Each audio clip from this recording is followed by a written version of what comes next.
Good morning, everyone. Welcome to this episode. I have a brand new guest for everybody today. Welcome, Martin. Nice to meet you, man. Thanks, man. Happy to be here.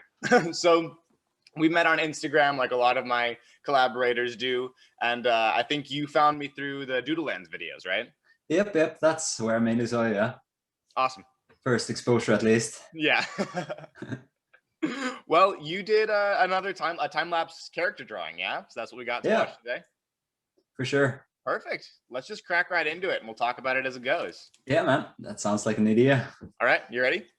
Yep. All right, gonna hit play in 3, 2, 1. Perfect. I use Photoshop for drawing for a bit, but I don't know. I never quite figured out how to use it correctly. I liked it. I've tried a couple of different options, but everything does the same, I feel. Yeah, it's just little finicky things that change, but Yep, for sure. I love this pose you got going on. It's so cool. Yeah, thanks. Tried to get a bit more dynamic with my posing. I've seen a lot of stuff on your Instagram, lots of like character and like game design stuff. Is that something you're interested in doing or something you do already? Yeah, it's like I've tried developing a couple of indie games and stuff, but never really finished any of them. Classic problem, I bet.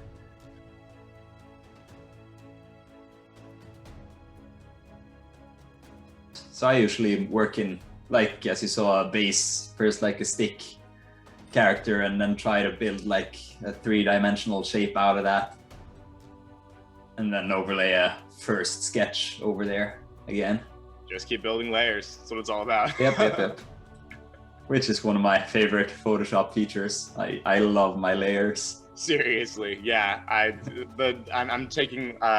You probably heard in that last Doodlelands video, but I'm taking like an actual drawing class right now because I'm interested in getting better, and it's all on paper, and it's just like I just want to be able to undo or click or change stuff around. Yep. It's so annoying. That is.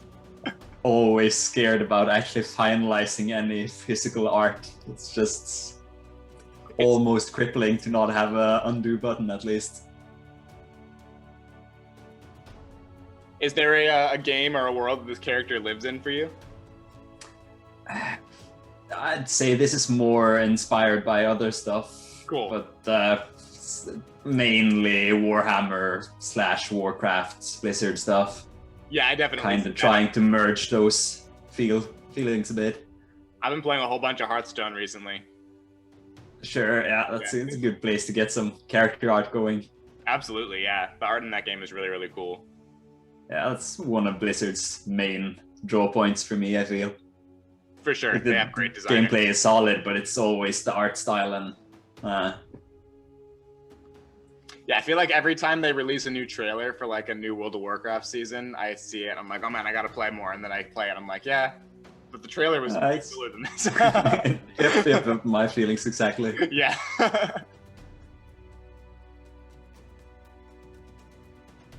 I feel like a lot of people don't do enough with like the amount of shading you can do with line work. I think you did a really good job with on this one, especially with just adding a lot of. Yeah, that's one of the main things I was experimenting, because I got to this point, colored them in, I was just like, it needs more, just something extra. Texture. Exactly, and I've never really been good with texture, kind of shied away from it. But just gotta get in there. Exactly. Throw some lines. You can undo them anyways. It's all on separate layers, so. Yay, OBS crashed. Yay. So I lost a lot of the actual inking part of that process. But at least I can go through and show the stuff. Yeah. It makes such a difference, just like thickening your line and the line weight and everything. For sure. Adds so and much. I tried like adding some comic style hatching. Yeah. With small lines there, and it adds a lot of depth, I feel. I absolutely agree, yeah. Especially because like it's a desert setting right at the end, so like the harsh lighting is really clear because of the way that you did the shadows. Yep. So I used a lot of Jack Kirby inspirations there. because he's done some cool stuff and seems like a good place to learn from. Yeah, I mean, that's the other thing is I feel like artists often shy away from using references or like from taking inspiration from other artists, and I mean that's how you get better. Like you can't. For sure. Yeah, here it is. Stages. So I feel I took a lot of inspiration from the Hulk illustrations they had. Yeah, and that's kind of orky already. It's got the color, it's got the thick muscles, so yeah, it wasn't that hard to translate. That's what I was thinking. Like the very like the hatching, the black hatching reminds me of a lot of Marvel Hulk comics, like a whole lot. Yep, that's exactly where I stole it.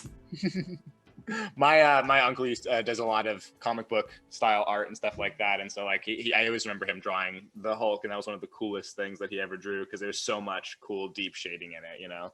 Yeah, for sure. Can really get a lot of black in the corner of the muscles and stuff in the creases. Exactly. Yeah. It's so much fun to like think about how a shape like bends and then try to sculpt that on like the two-dimensional surface, you know, because it really is sculpting. I think drawing is closer to sculpting than most people think. True. I can notice that with like when I did a lot of the hatchings, you have to follow the curvature of what you're hatching. If you just go straight lines, it looks flat again, and the hatching doesn't really do its job. Now we've talked a little bit about the drawing and seen it all come together. I mean, like for you and what you do, like what is drawing and art bring to your life? Like what is that all about for you? Like I saw you do you do music as well? I saw some stuff on your Yeah, I started with music. That's what I've been doing most of my life, and then things kind of mix up. You get tired after a while. Just want to try new stuff. Absolutely. And I have a friend who does a lot of illustrations. I have a bunch of friends who draw a lot actually. So it's always seen people dabbling in it, always sketching book at every party.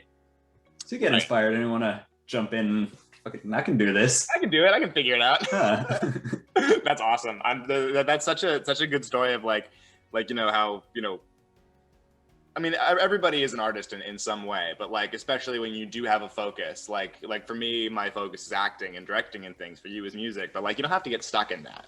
And I think that everyone informs each other a lot. Like, I get a lot from my acting out of learning how to draw, weirdly enough. True. That is very, very true. Yeah. And you can notice a lot of similarities all the way, and they help you perform better at the original thing, as you said. Exactly. Yeah, no, absolutely. Well, I think we should do our first sip of coffee because I know it's the evening for you, but I just woke up. Yep. not the first, but I'll join you for a cup. All right.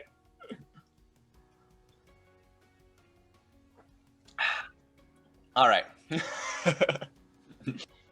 So where can people find you? Check out the rest of your illustrations, look at your music, like where can people look for you? I think my Instagram is my most used profile for now, so cool. Maximon.inc. Probably throw the link in the description then. Absolutely, yeah. I will be do the YouTube things. Well, thank you everybody so much for watching and checking out this art. Go check out Martin's Instagram, follow him, check out the rest of his illustrations. He has some really cool stuff up there. Thank you so much to my lovely Patreon subscribers. There are your names on screen right here. Y'all are amazing. If you want to join these folks, the link is right here, and the lowest tier is just $1 a month. It goes a long way towards supporting the channel, making sure I can keep doing stuff with cool artists for a long time to come.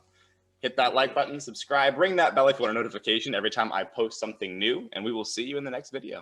All right, see ya.